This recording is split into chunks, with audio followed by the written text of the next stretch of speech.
கடலூர் மாவட்டம் பெண்ணாடம் அருகே தரமற்ற குடிநீரால் 11 வயது சிறுவன் மஞ்சள் காமாலை பாதித்து உயிரிழந்தார்.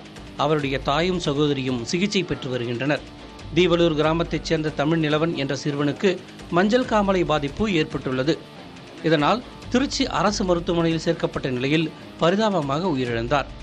தமிழ் நிலவனின் தாயார் முத்தழகி, அக்கா தேன்மொழி ஆகியோர் மஞ்சள் காமாலை அறிகுறியுடன் மருத்துவமனையில் சிகிச்சை பெற்று வருகின்றனர்.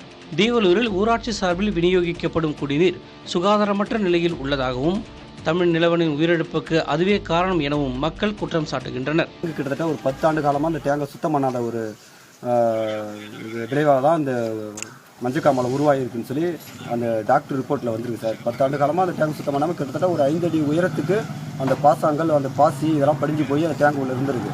அதை சரியான முறையில் ஊராட்சி வளர்ச்சித்துறை சரியான முறையில் அதை சுத்தப்படுத்தி அது மக்களுக்கு தனியாக விநியோகத்துக்கு வெளியே கொண்டு வர முடியாத அப்படியே அலட்சியமான ஒரு போக்கு தான் அந்த மஞ்சள் காமாலை, இந்த பையனுடைய மஞ்சள் காமாலை வந்தது காரணமும், இந்த பையனுடைய உயிரி இழப்புக்கும் அரசு தான் அந்த முழு காரணம்.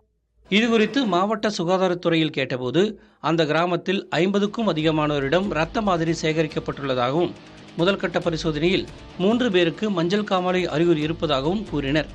கடலூர் மாவட்ட ஆட்சியர் சிபி ஆதித்ய செந்தில்குமாரிடம் இதுகுறித்து கேட்டபோது தீவலூரில் முன்னெச்சரிக்கை நடவடிக்கை எடுக்கப்பட்டு வருவதாக தெரிவித்துள்ளார்.